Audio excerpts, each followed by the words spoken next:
Budget सत्र के 8वें दिन आज भाजपा ने उद्योगों के पलायन को लेकर किया प्रदर्शन।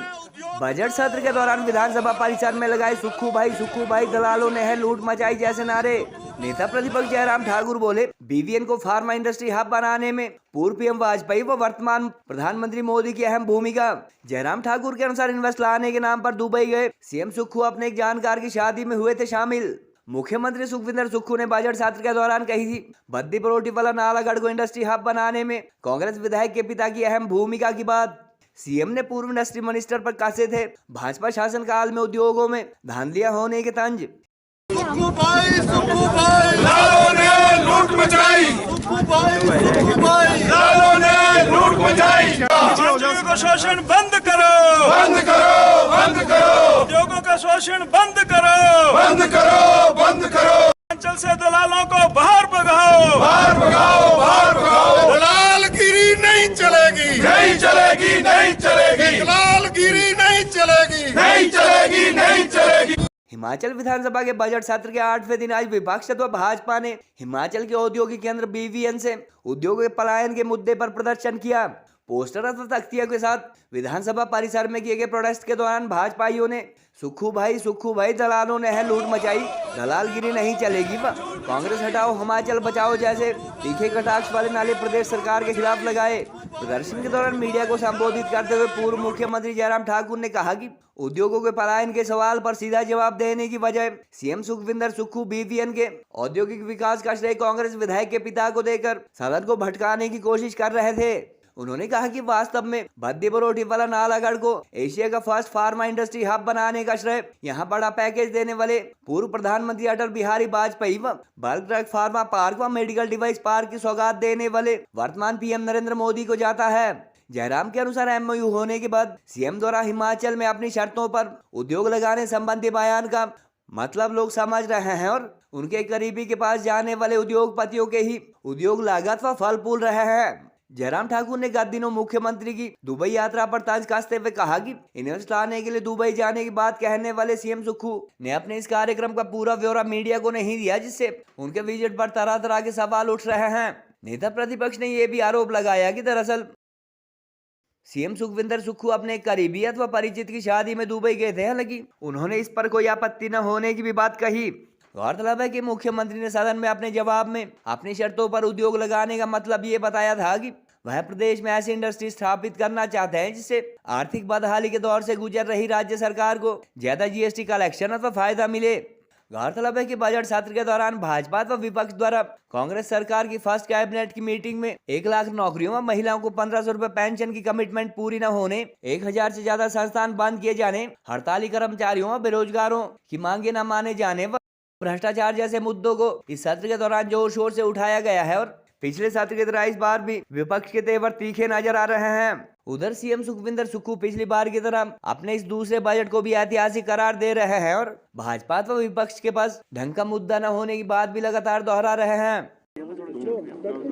हिमाचल प्रदेश में bulk drug pharma medical device park पर चर्चा होते हुए जब मुख्यमंत्री जी ने जवाब दिया कुछ विषयों को लेकर के, जो मामले वहां पर उठाए गए थे, हमारे पूर्व में मंत्री रहे बिक्रम सिंह ठाकुर जी और बाकी माननीय सदस्यों की ओर से, और उसमें बहुत हैरानी इस बात को लेकर के हुई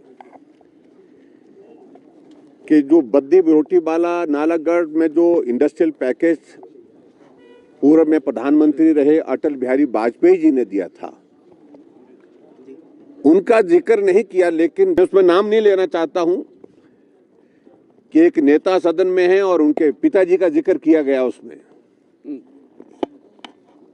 और जो देश के पूर्व प्रधानमंत्री अटल बिहारी वाजपेयी जी जिन्होंने ये पैकेज दिया, जिस पैकेज की वजह से इतना बड़ा पैकेज मिलने के बाद बद्दी बरोटी वाला नालागढ़ में हमारा फार्मा का आज एशिया का नंबर 1 हब बना हुआ है।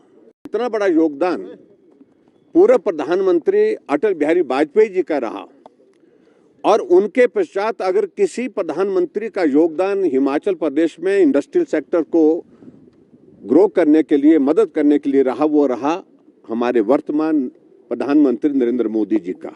बल्क ड्रग फार्मा पार्क, जहां पूरे देश भर में मात्र 3 मिले, एक हिमाचल को मिला। मेडिकल डिवाइस पूरे देश भर में जहां 3 मिले, उसमें से एक हिमाचल प्रदेश को मिला। लेकिन उसके बावजूद भी जिस प्रकार से हिमाचल प्रदेश में जो इंडस्ट्री लगी हुई है, स्थापित है, काम चला हुआ था, वो पलायन करने के लिए विवश क्यों हो रही है? प्रश्न ये था, हमारी चिंता का विषय ये था। लेकिन इस बात को लेकर के जवाब नहीं दिया गया। जवाब उल्टा उस तरह से देने की कोशिश हुई, और जिसमें काफी नोक-झोंक हमारे विक्रम सिंह जी के साथ की गई, सत्ता पक्ष के कुछ नेताओं के द्वारा, जो दुर्भाग्यपूर्ण है। और मैं इस बात को जरूर कहना चाहता हूं, जो बार बार मुख्यमंत्री इस बात को कह रहे हैं कि हम अपनी शर्तों पर इंडस्ट्रियल सेक्टर में वहां पर जो है वो इंडस्ट्री को लाएंगे, वो शर्तें क्या है? जो एमओयू हो चुका है, जिन इंडस्ट्री के बारे में बिडिंग हो करके वो सैंक्शन हो गई है, काम जमीन पर करना है, उसमें कौन सी शर्तें लगाना चाह रहे हैं अब? और शर्तें वही हैं, हट फिर करके बात वही आ रही है। उनके साथ, मुख्यमंत्री जी के साथ कुछ नेता इस प्रकार से शामिल हो गए हैं कि इस प्रकार की शर्तें लगाओ ताकि इंडस्ट्रियलिस्ट जो है आए हमारे पास, और आने के बाद हम अपनी कंडीशन उनके पास रखें, उनके सामने रखें, और सामने कंडीशन रखने के बाद फिर उसके बाद जो है उनकी बात सुननी है, माननी है, लगानी है, नहीं लगानी है, उस बात पर निर्णय करेंगे। मैं समझता हूँ ये बहुत दुर्भाग्यपूर्ण है। आज बद्दी बरोटीवाला नालागढ़ में अगर आप जाएंगे, एक कबाड़ तो एक बहुत बड़ा एक महकमा ही बन गया है, और उस महकमे का संचालन कहां से हो रहा है? आप इस बात को मालूम करो, वहां पर आप मीडिया में हैं, आप सबसे भी मेरा इस बात के लिए आग्रह है। एक छोटी सी जेसीबी भी किसी की लगानी होती है तो एक ही जगह से आदेश होते हैं, एक ही घर से आदेश हो रहे हैं। ये सबसे बड़ा चिंता का विषय वहां पर बना हुआ है। इसलिए हम इस बात को कह रहे हैं, बड़ी बड़ी इंडस्ट्री वहां से पलायन कर चुकी हैं। कुछ एक इंडस्ट्री ने सामान समेट करके जाने का मन तय कर दिया है, और एक तरफ से मुख्यमंत्री कहते हैं कि हम प्राइवेट सेक्टर की इन्वेस्टमेंट को अट्रैक्ट कर रहे हैं। मैं दुबई गया था, मेरा इंडस्ट्री मिनिस्टर भी दुबई गए थे। आखिर दुबई गए तो मिले किससे? हम भी गए थे दुबई, लेकिन हमारा सुबह से शाम तक का जो कार्यक्रम था, वो एक एक मिनट का, एक एक पल का जो शेड्यूल था, और वो सारा मीडिया की नजर में था। हमने वहां पर इन्वेस्टर मीट की, और उसके बाद लोगों के साथ जो इंडस्ट्रियल सेक्टर में आने के लिए मन बना रहे थे, उनके साथ इंटरेक्शन किया 1 to 1। और उसके बाद मैं देख रहा हूं कि मुख्यमंत्री जी के टूर का और मंत्री जी के टूर का कोई भी जिक्र कहीं अखबारों में आया ही नहीं। उल्टा सोशल मीडिया में हमने देखा कि गए थे, लेकिन एक शादी थी वहां पर, उस शादी के निजी समारोह में गए थे, उसमें मुझे कोई आपत्ति नहीं, वो जाएं।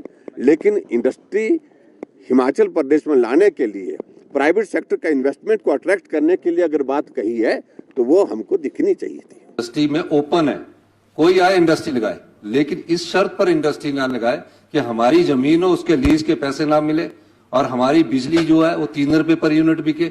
सर्दियों में अक्टूबर से मार्च तक हम 7 रुपए लेते हैं। और मैं इंडस्ट्री के मामले इसलिए बोलना चाह रहा हूं कि जो कंज्यूमर स्टेट है, जीएसटी भी नहीं आता हमारे यहाँ इंडस्ट्री लगने के बाद जीएसटी नहीं आता। लोगों को क्लास 4 जो वहां लेबर लगती है वो भी बिहार यूपी की लगती है, क्योंकि हमारे लोगों की सोच नहीं है हम जितनी बड़ी इंडस्ट्री लगाए। इसलिए हमने ग्रीन इंडस्ट्री को प्रमोट करने के लिए एक समाज में सोच लाई, जिस इंडस्ट्री में हमको जीएसटी है। जैसे हॉस्पिटैलिटी सेक्टर है, इससे 22% के करीब हमको जीएसटी मिलता है।